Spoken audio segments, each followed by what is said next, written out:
It was just a magical time in Eugene. I was really into the running and sports and stuff, so I have this vision of, or this memory of driving up Oakway Road one time and seeing Prefontaine and Mike Manley and John Anderson just hauling down Oakway Road with big smiles on their faces.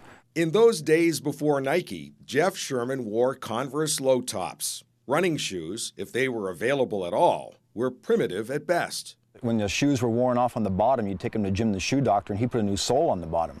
And there's something else he remembers about growing up in Eugene, an encounter he had with his running idol, Steve Prefontaine. So I had to have a hat, they told me. So I went down to John Warren Hardware. So I was going through this big box, like a crate of hats, looking for a Sheldon green and white. And I heard this voice from behind me, "Can I help you?" And I turned around, and it was Steve Prefontaine. And what struck me was I was taller than him. But there's a thing at Hayward Field when you're looking down on everybody, and they seem bigger than they are, taller than they are or something. And so I told him I was looking for a hat. Coaches told I needed to get a hat. And he said, "What school are you from?" And I said, "Sheldon." And I was impressed that he said, "That's green and white." And I said, "Yeah." So we dug around in there, could not find a green and white one, or at least he didn't show me one if he found one. And I ended up buying a hat that was pretty close to Marshfield colors, which I look back now is kind of funny. Fast forward a few years, Jeff Sherman has graduated college and lands in Blue River. So small, a sneeze takes longer than a drive through town. That's Blue River. Sherman likes the area, even if he isn't sure he likes the attention. I don't seek the limelight.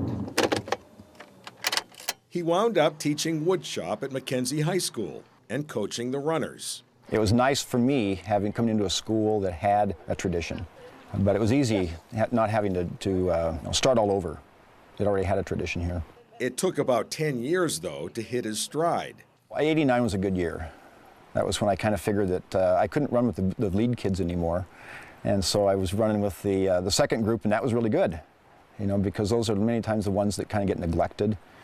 They're looking at the front, but they can't get up there. So if you're back there encouraging them, that was pretty big. We had some really good teams there for about 3 or 4 years in a row, and then they cut it.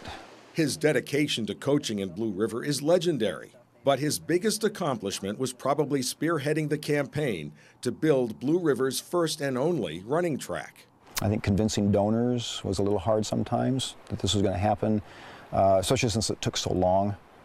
We're collecting money for 7 or 8 years, and a lot of money, and we're spending it, but there's no track on the ground. But it was what we had to do to get where we were at, because we had permits, we had things and the permit process was crazy.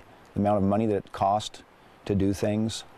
People are spending money on it, want to spend money on a track, something that they could see, but you're spending $8,000 or $9,000 on attorneys and court fees and that kind of stuff. It was essential, but it was still hard to do that. Jeff is retired from teaching now, but he still mentors the Blue River squad as a volunteer. And he's still an inspiration, especially for the newest track coach at Mackenzie, Corey Culp. I think, he's just had a lot of experience, so he's probably had some successes, failures that he's learned from, and with that, he's been able to pass some of that along to me. Culp says Jeff's passion is genuine and even extends beyond Blue River. He's quick to offer advice to runners from other schools he comes across at meets.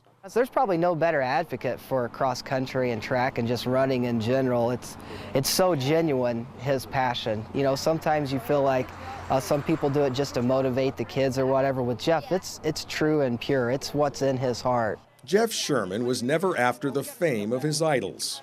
He was happy to just be out here among the Scotch broom and the blue-green hills, and a river as restless as his runners.